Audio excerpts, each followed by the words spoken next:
প্রসন্ন হয়ে যায়। সুবহানাল্লাহ। আমি সবার প্রতি ভালোবাসার সাথে নিবেদন রাখব,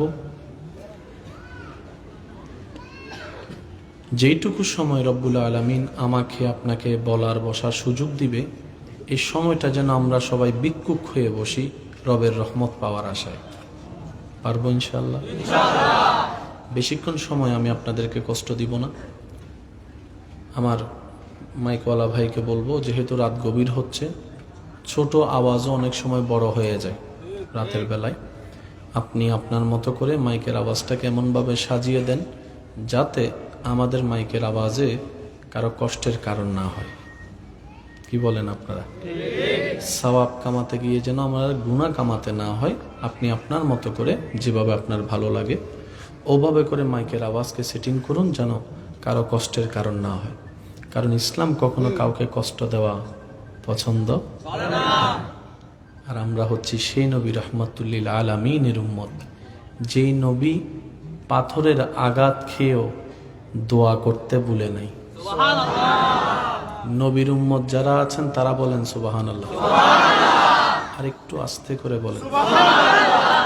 আমরা সেই নবীর উম্মতের খাতায় নিজেদের নামকে লিপিবদ্ধ করার সৌভাগ্য আল্লাহ আপনাকে আমাকে করে দিয়েছেন। যেই নবীর কদমকে জমিনে থাকলে, যে নবীর কদম হাত বাড়ালে হাত চলে যেত জান্নাতের বাগানে, যেই নবীকে ইমামুল আম্বিয়া বানানো হয়েছে, যেই নবীকে শাফিউল মুজনবিন বানা হয়েছে, যেই নবীকে মেরাজের দুলা বানাইয়েছেন রব্বুল আলামিন সুবহানাল্লাহ। তো বড় সৌভাগ্য। কথায় আছে, মানলে পাহাড় বরাবর, না মানলে খের বরাবর। যদি মানতে চান আপনি অনেক বড় কিছুই মানতে পারেন, আর যদি আপনার মানার ইচ্ছা না থাকে তাহলে বড় জিনিস অনেক সময় ছোট হয়ে যায়। কথা বলেন ভাইয়া, ঠিক কিনা? আপনাদের কি কোনো কষ্ট হচ্ছে? আমি বেশিক্ষণ সময় আপনাদেরকে ডিস্টার্ব করব না, তবে অনুরোধ রাখবো মনের কানটা দিয়ে শোনার চেষ্টা করবেন। আলোচনা শুরু করার আগে মন ভরে একবার নবীজির উপর দরুদ শরীফ, আল্লাহুম্মা সাল্লি আলা মাওলানা মুহাম্মদ ওয়া আলা আলি সাইয়্যিদিনা মাওলানা। রাতের মধ্যে সবচাইতে দামি রাত হচ্ছে জুমা রাত।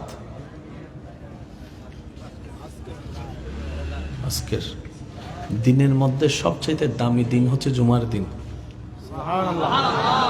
আমরা এখন আছি রাতে, আল্লাহ দয়া করলে যাব দিনে। রাতটাও সপ্তাহের মধ্যে উত্তম, যে দিনটা আসবে সেটা দিনের মধ্যে উত্তম।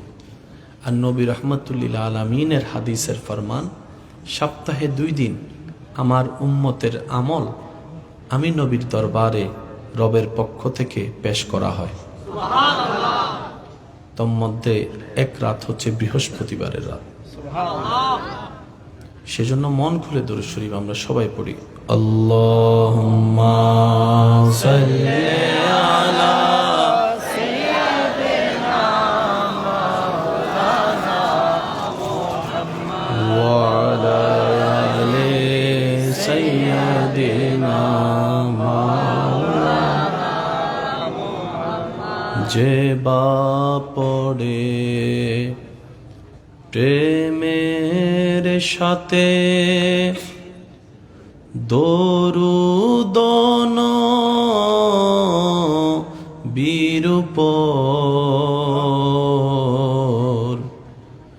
দোজখ হারাম হবে আশিকে নবীর উপর। আল্লাহুম্মা সাল্লি আলা সাইয়্যিদিনা মাওলানা মুহাম্মদ ওয়া আলা আলি সাইয়্যিদিনা মাওলানা মুহাম্মদ। একবার বলি আলহামদুলিল্লাহ।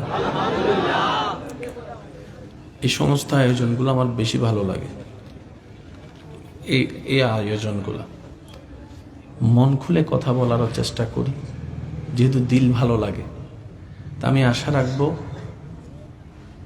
খালি হাত এখানে হয়তো আসছি, সওয়াবের ভান্ডার নিয়ে যেন এখান থেকে যেতে পারি।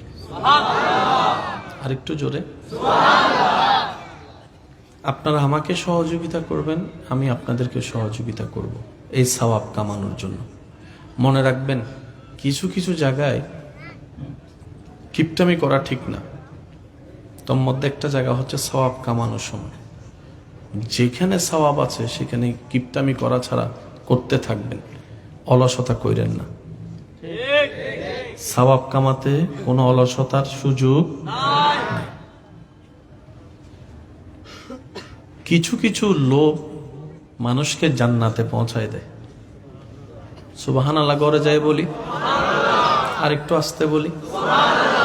কিছু কিছু লোভ মানুষকে জান্নাতে পৌঁছায় দেয়। তাহাজ্জুদ নামাজ পড়ার লোভ, কোরআন তেলাওয়াত করার লোভ, গোপনে দান করার লোভ, অভাবীকে সাহায্য করার লোভ, ক্ষুধার্তকে খানা খাওয়ানোর লোভ, তৃষ্ণার্তকে পানি পান করানোর লোভ, এতিমের মাথায় হাত বুলিয়ে তার সহযোগী হওয়ার লোভ, গরিব আত্মীয় স্বজনকে গোপনে গোপনে দান করার লোভ, আল্লাহ আল্লাহ জিকির করার লোভ, নবীর প্রেম সাগরে ডুবুরি হয়ে নবীর প্রেমিক হওয়ার লোভ। তো কিছু কিছু লোভ আছে যেটা মানুষকে জান্নাতের রাস্তায় সাহায্য করে। এই যে